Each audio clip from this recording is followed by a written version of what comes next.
Israel lived through one such moment this weekend. The bloody hands of the terrorist organization Hamas, a group whose stated purpose for being is to kill Jews. This was an act of sheer evil. More than 1,000 civilians slaughtered, not just killed, slaughtered in Israel. Among them, at least 14 American citizens killed.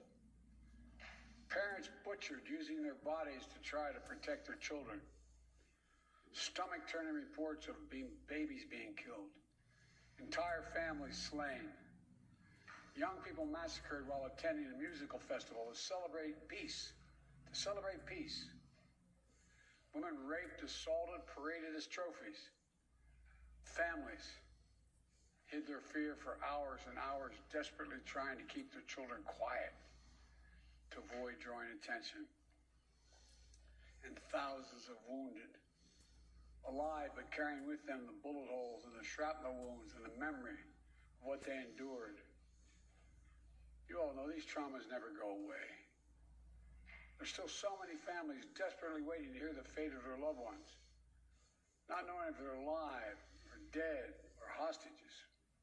Infants in their mother's arms, grandparents in wheelchairs, Holocaust survivors abducted and held hostage. Hostages whom Hamas has now threatened to execute in violation of every code of human morality. It's abhorrent. The brutality of Hamas, these bloodthirstiness brings to mind the worst rampages of ISIS. This is terrorism. But sadly, for the Jewish people, it's not new. This attack has brought to the surface painful memories and the scars left by a millennia of anti-Semitism and genocide of the Jewish people. So in this moment, we must be crystal clear. We stand with Israel. That has a strong deterrent against any violence or any aggression that would seek to take away the peace and freedom of the people of Taiwan. His visit angered Beijing, which regards Taiwan as its own territory, despite never having ruled the island. Beijing has also threatened to take Taiwan under its control by use of force. A new round of protests are popping up in China. As unrest grows, what tactics is Beijing using to stabilize its rule? One of them appears to be arming major companies with military forces, even if their businesses have little to do with defense. Let's zoom in.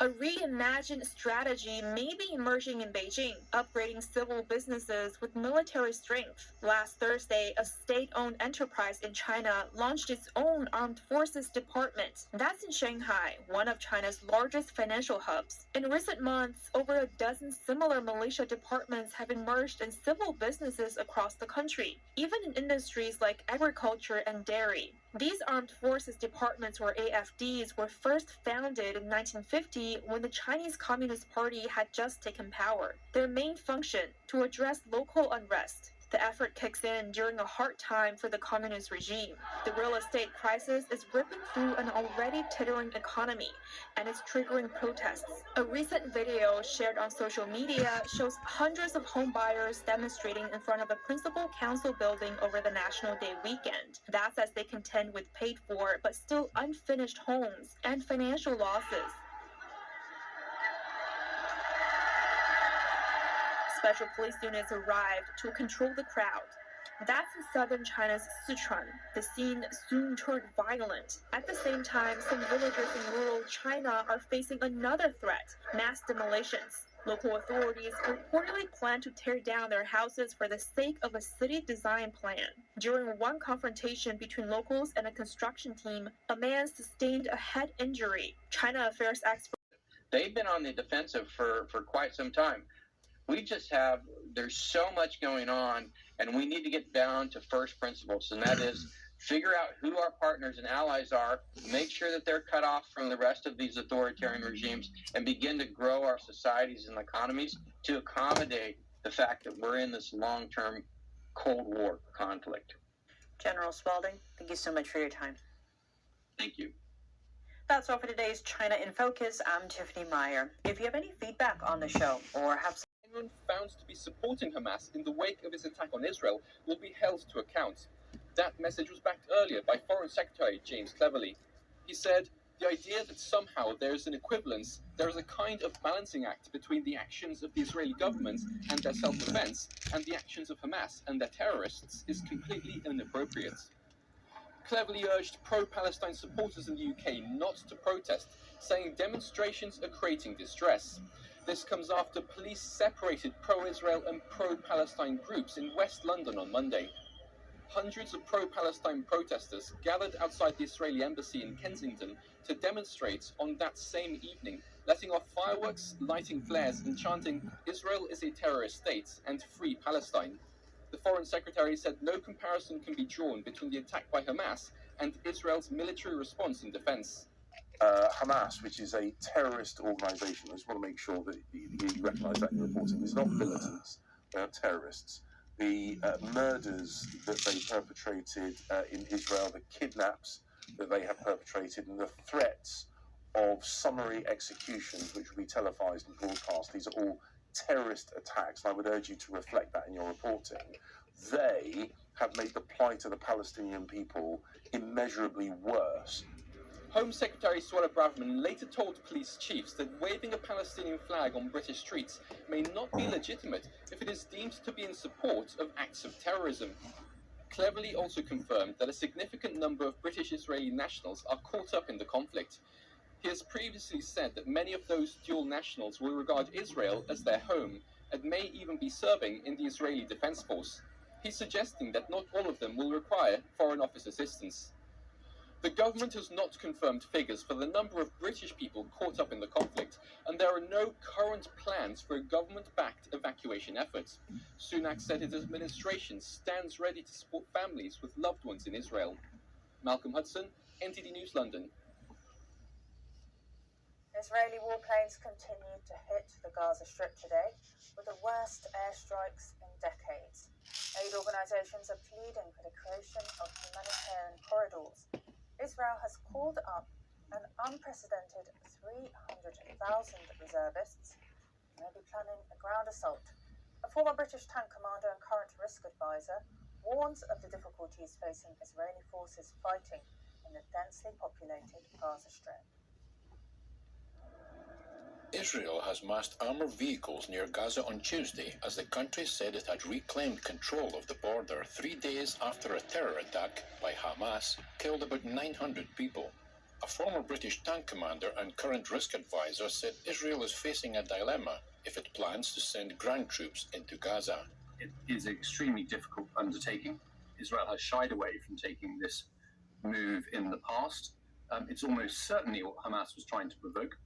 I think they want to suck Israel into a brutal fight in an urban area that draws a lot of attention to the Palestinian cause. The Gaza Strip has one of the highest population densities in the world. So you have an urban area, the perimeter of 50 plus miles, with 2 million people living in it. That's an almighty undertaking to fight through, even if the only intent is to go after Hamas leadership, Hamas weapons, and so on. Israel hit over 200 targets overnight in Gaza. Palestinian authorities said over 750 people have been killed by the strikes. Trump said the damage airstrikes can inflict on Hamas is limited, as there are only a certain number of targets Israel can hit from the air.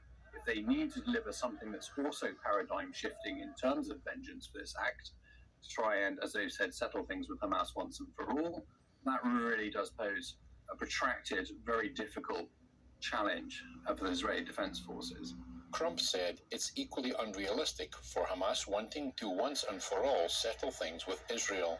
He says Israel's moves might trigger reactions from Hezbollah, which in turn might lead the United States to strike the terror group in Lebanon and Syria. At that point, whether or not Iran gets brought into conflict is the question. So these are all the weighty issues that surround the question of will Israel go into Gaza on the ground? If they do, with what intent? Trump said another special issue is where Gaza civilians can escape to, as Egypt and Israel control the border. Next, we look at whether China is connected to the deadly Hamas attack on Israel. They've been on the defensive for quite some time. We just have, there's so much going on, and we need to get down to first principles, and that is figure out who our partners and allies are, make sure that they're cut off from the rest of these authoritarian regimes, and begin to grow our societies and economies to accommodate the fact that we're in this long-term Cold War conflict. General Spalding, thank you so much for your time. Thank you. That's all for today's China in Focus. I'm Tiffany Meyer. If you have any feedback on the show or have that Israel should grant independence to Palestine, we know that the Chinese Communist Party, there's always some kind of a hidden agenda behind the scenes with them. Why might it be in the CCP's advantage to advocate for independence of Palestine? Thank you. Yeah, in addition to calling for an independent Palestine, he's also refused to condemn these attacks on Israel over the weekend. And there's a number of reasons why China would benefit from closer ties with Palestine. This includes undermining U.S. hegemony in the region and also oil, economic interests that China is trading with both Iran and Saudi Arabia, and they need Israel to be out of the picture. Now, we know Iran backs Hamas by providing funding and equipment. You've noted that China and Russia both bypassed trade sanctions on Iran, helping them financially.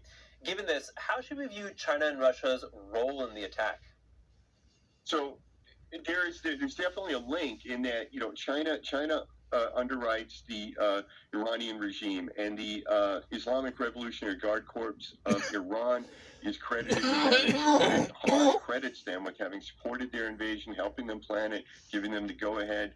We also suspect that Chinese technology was used to breach Israel's defense perimeter.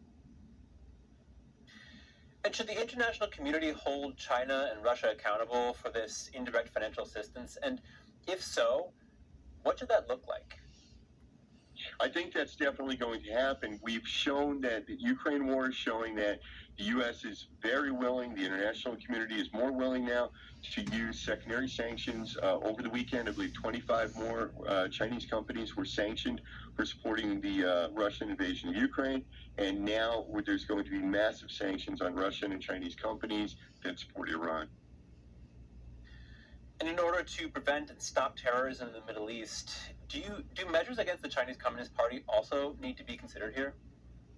Well, it certainly needs to be considered. I mean, Iran is known to be a state sponsor of terrorism around the world, and they export the Islamic Revolutionary Guard Corps.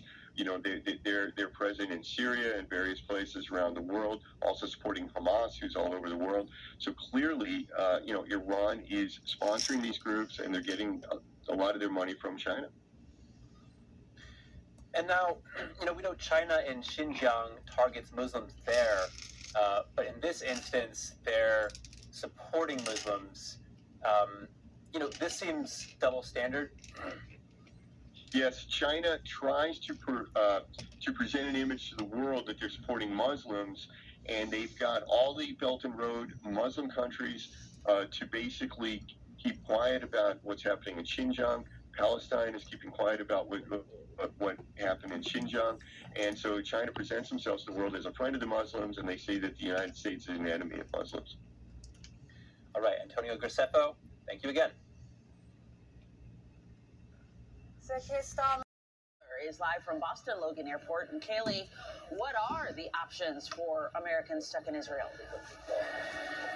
Well, Christine, right now, one of the only airlines that's bringing Americans back to the States is the Israeli airline El Al. And Boston is one of the 6 locations that airline flies into. But unfortunately, those flights are getting booked up quick. I spoke with one pastor in Des Moines, Iowa, who's trying to get back home and is stuck in Israel and says all of the flights that he's looking at are getting overbooked or canceled. We've been here long enough that we can even differentiate them. I can tell when it's Israeli mortars or rockets going into Gaza. We've learned what the Iron Dome sounds like. Pastor Glenn Goodwin from the Gospel Assembly Church was leading his 13th trip to Israel when war broke out over the weekend. He says his group feels safe now, but some explosions have been too close for comfort. There was one Saturday night that was a block and a half from us through an intersection we just walked through. That was extremely loud. It rattled windows, it blew out windows of buildings nearby.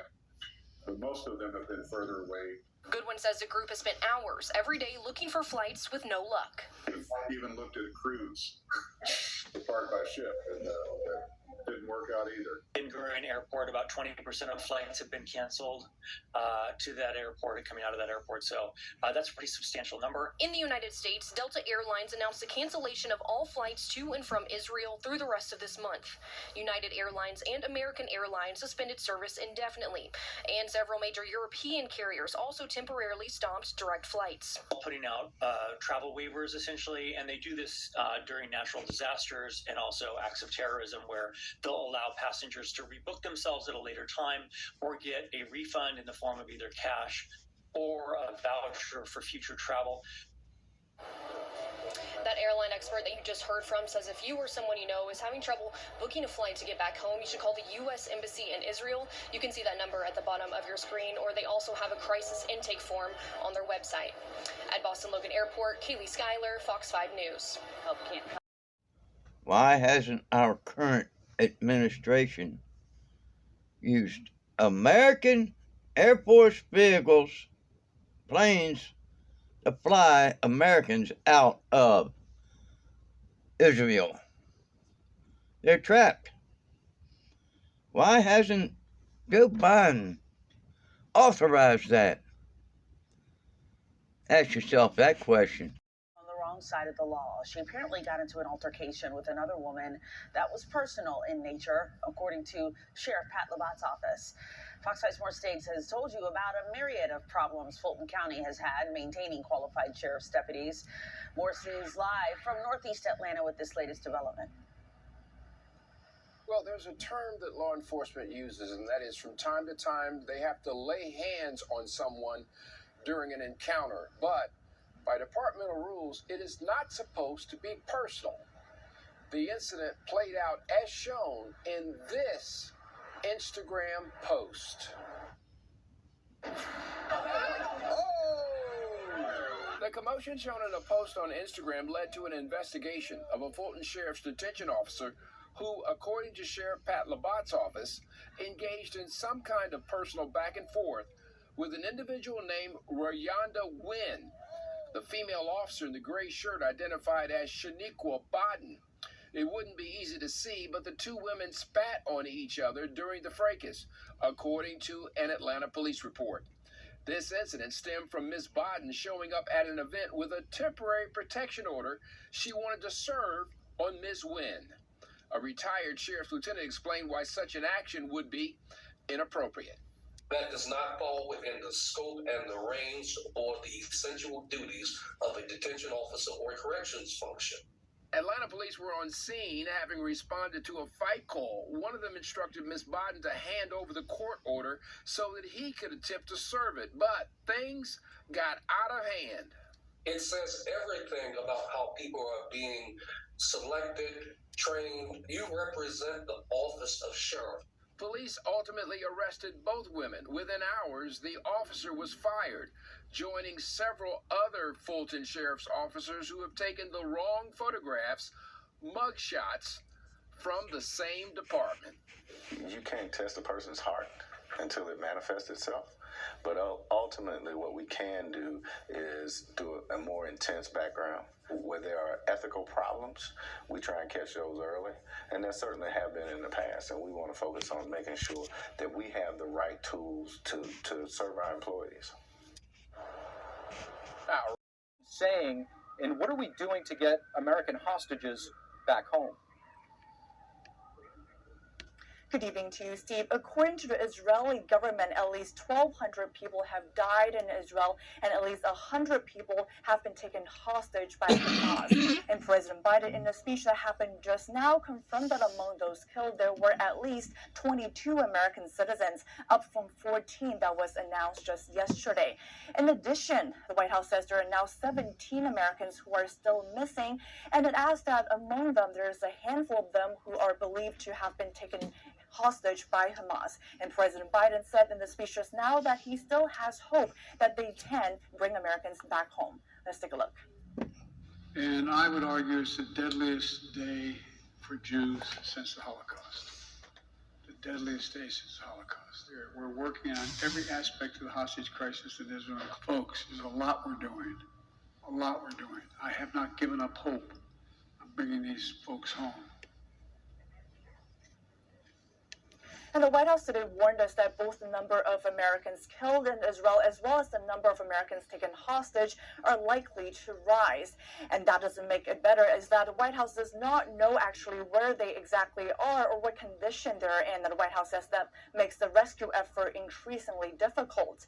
And actually, the White House today seems to leave open the possibility of actually sending in U.S. troops to there to help them rescue American refugees. Let's take a look. The president has said we'll do everything we can anywhere around the world to make sure that Americans held hostage have a path home. We're also keeping the options wide open right now as we get more information.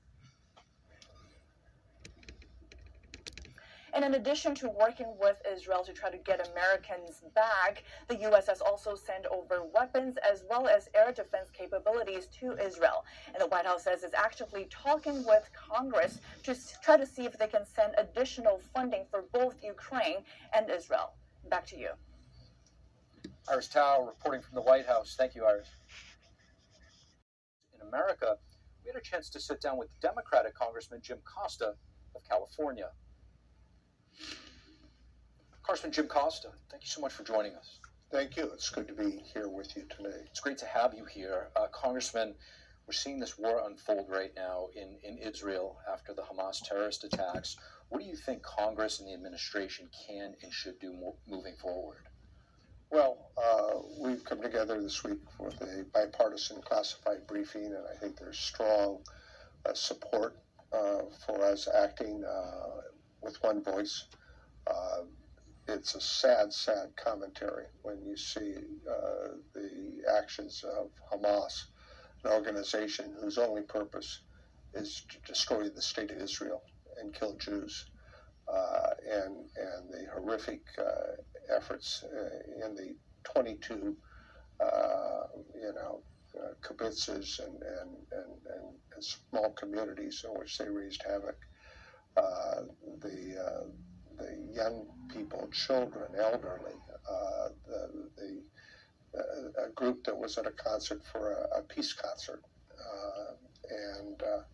So I think that this is really another test of our time in a very troubled world that we live in. And it really, I think, is incumbent upon the Congress to come together.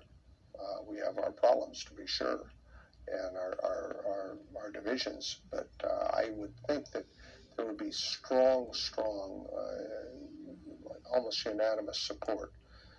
And certainly President Biden's speech yesterday, I think, was a very strong speech, affirming that long-term commitment as the oldest ally of Israel, the United States of America.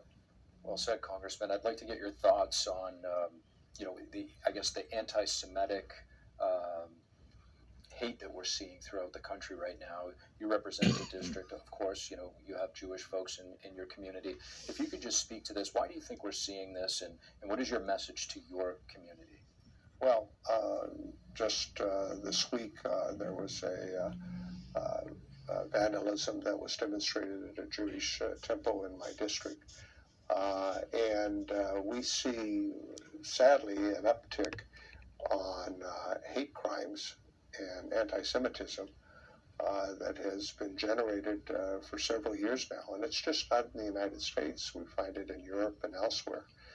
And I think that, the fact that anti-Semitism still today exists, and we see it being played in, some of the most horrific ways. I mean, for President Putin to use as his justification for the invasion of Ukraine 19 months ago to denazify Ukraine. I mean, the terminology is offensive to begin with. And then when you add to the factor that Ukraine has had a significant Jewish population throughout its history, and the president, Zelensky, is Jewish himself, but yet so we're going to denazify. And so we see this in podcasts, we see this in a whole host of misinformation that is being, throughout the country and throughout the world. It's a great fear that I have, and you have a responsible show, and you're trying to provide information for your viewers. But too many Americans, and I think other parts of the world, think they're listening to a podcast in Des Moines, Iowa, or coming from Little Rock, Arkansas, when in fact it's emanating from St. Petersburg in Russia, or Beijing. And they're talking like, oh, it's these folks, and they think it's coming, but we're being played by adversaries who, a lot of propaganda, who are trying to destroy the very basic foundations of what our country stands for by playing on the politics of hate and the politics of fear. And we know those have been formulas for success historically, with fascism and when people feel that that they're being forgotten, and it can be effective. Historically, we've seen that. And so for small investment, we see our adversaries, China and Russia, Iran, North Korea, attempting to stir the divisions within our country and within Europe. And anti-Semitism is one of the methods, and hate mongering to stir the pot. Very well said. Thank you so much, Congressman. Thank you. Thank you, Steve. It's my privilege, and thank you for giving me a platform. Of course, Tal, you've actually been a victim of a Hamas terrorist attack. You were stabbed by a Hamas terrorist. What does the world need to know about this group, Hamas? With your permission, let me just briefly detail what happened to me, because then I'm able to tell you what they really need to know. I'm a Jewish Israeli, British born, and I was guiding an American Christian friend as a tour guide in Israel, in the state of Israel, not outside, some dodgy or disputed territory. Beautiful day, and we were pounced on when we were hiking by two Palestinian Hamas machete-wielding terrorists, and they hold us hostage for half an hour in the forest with their knives at our throats. And then, they're going through my bag and they find my Israeli ID. And at this point, they must make the assumption that my friend is also Jewish. And as I said, half an hour, which is a heck of a lot of time. They tie our hands behind our back, they gag us, they take off my Star of David. They separate us by 2 meters, and then they say in Arabic, Allahu Akbar, and Itbahu al-Yud, slaughter the Jews. And the next thing I know, I'm on my side, and one of them is leaning on me. And every time he plunges his machete into me, I can hear my bones crunch. It's that the serrated edge is getting stuck in bones. He's like bummed. It's, the inconvenience of it all. Can feel when it's going in organs. I can hear my flesh rip. Sorry, Steve, it's quite hard. And then the only thing I could do in order to try and save my life was to play dead. So I decided to keep my eyes open. And if, physical wounds healed. But I lay there, and in front of me, I watched a Hamas terrorist basically chop up my American Christian friend because they thought she was Jewish. They leave, they come back, and just to ensure that I'm dead, they roll me over and then they plunge the knife. They go for my heart, but it missed by 4 millimeters. Now they then leave again, and I have one last goal in life. As far as I understood it, my life is finished, but I did want to get nearer to where I parked the car so the Israeli police could find my body. And I managed to get up. I have bones coming out of me. I've thrown up behind the gag, peed my pants, whatever. And I have a collapsed lung, excuse me, 13 machete wounds, 30 broken bones that had splintered into my diaphragm and my lung. I have a dislocated shoulder, a crushed sternum, broken shoulder blade. Can't remember what else. But in that state, I walked gag-bound barefoot through the forest, uphill, over rocks, until I find help. Now, concerning that attack itself and how it relates to your very fascinating question, they were apprehended very quickly by our amazing police service because during the attack, I managed to stab one of them in the nuts with my penknife, and that little drop of his blood on my sleeve was enough for the police to arrest them. And by the way, they confessed to murdering another woman 10 months previously, that her murder had been unsolved. And what is coming from all of this is two things, all right? When we were about to be attacked, I told you, they said Allahu Akbar, they said slaughter the Jews. They didn't say free Palestine. This isn't about Palestine. The continuous onslaught of Islamic terrorism has always been about the people of the book. First we come for the Jews, and then we come for the Christians. Tal Hartuv, right now in just outside of Jerusalem, Israel. Stay safe, and wishing you all the best. Thank you so much. Thank you. Play out. Joining us now, we have Yuri Dromi. He's a retired Israeli Air Force colonel who also served as a spokesman for the Israeli government. Yuri Dromi, thank you so much for joining us. Thank you for hosting me. Of course, Yuri, Israel has not had much time to mourn the loss of these thousands or 1,000+ people who've been killed, immediately now entering into war with Hamas. How is the country handling everything from identifying the victims, figuring out who the hostages are, where they're being held, and of course the logistics of this ongoing war? Indeed, Steve, you really mentioned all the challenges we are facing now. And as we speak, the Israeli Air Force is pounding Gaza, hammering in the message to Hamas that it can't do that to Israel and get away with it. We are mourning the losses. We are trying to identify the victims.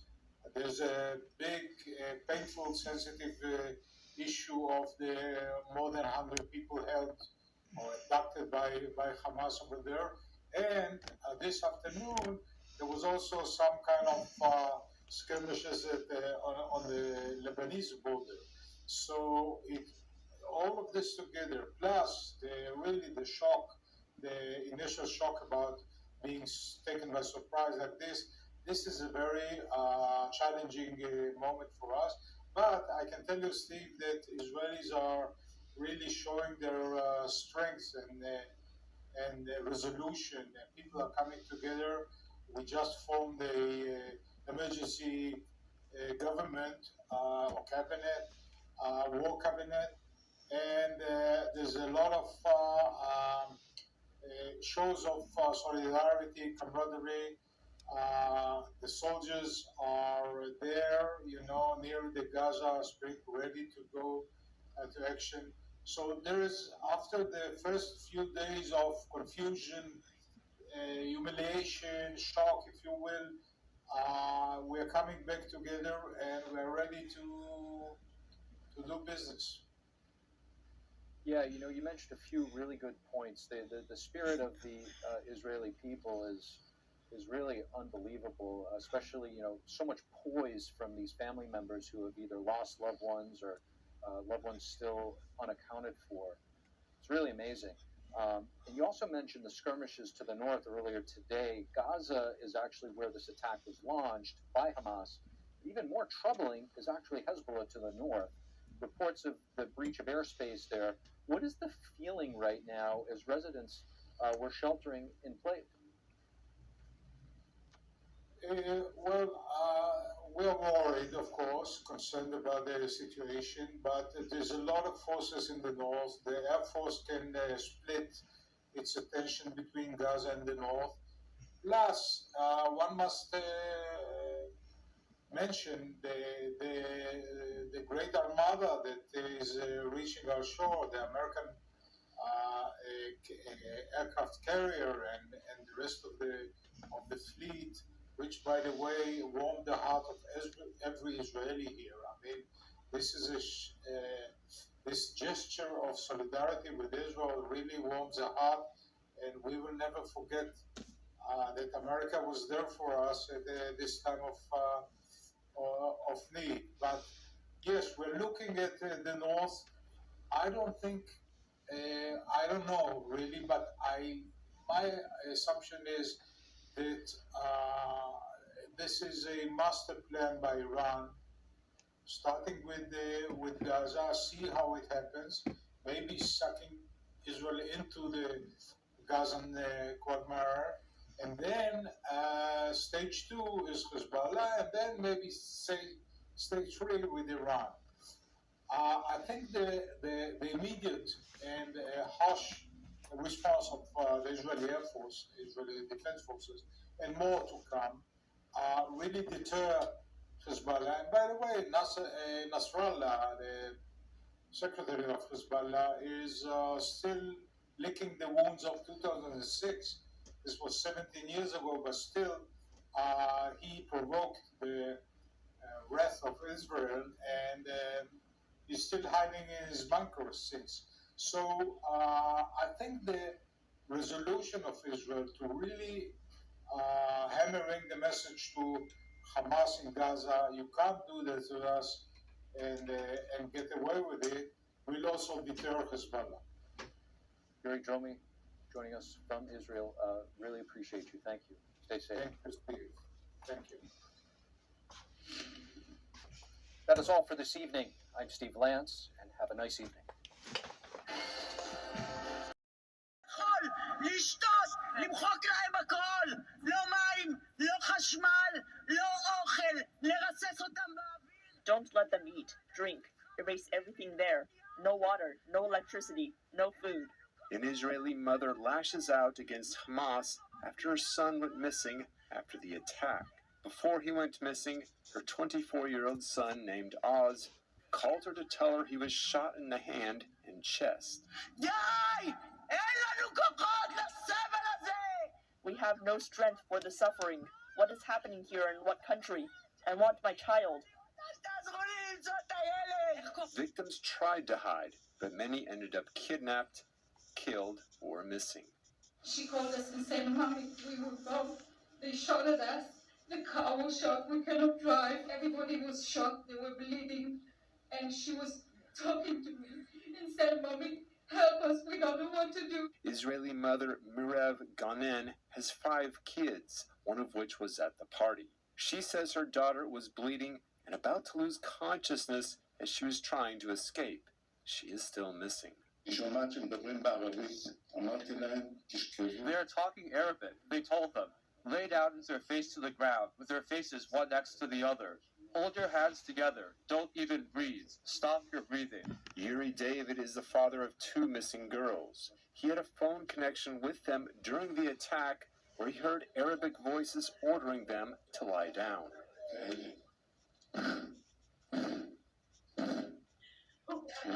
I heard 4 breaths like that, and after that, she didn't answer me anymore.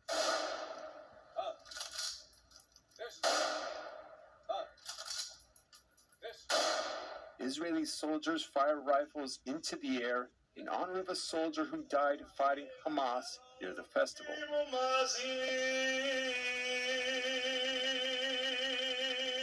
Hundreds of mourners gathered to attend the funeral.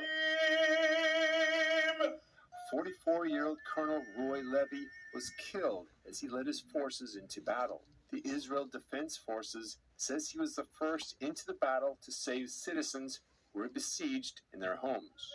Around 10 Palestinian terrorists were killed in the exchange. He is one of the most senior Israeli officers killed in combat during the attacks. This is Dave Martin for NTD News. Why hasn't our current administration used American Air Force vehicles, planes, to fly Americans out of Israel? They're trapped. Why hasn't Joe Biden authorized that? Ask yourself that question.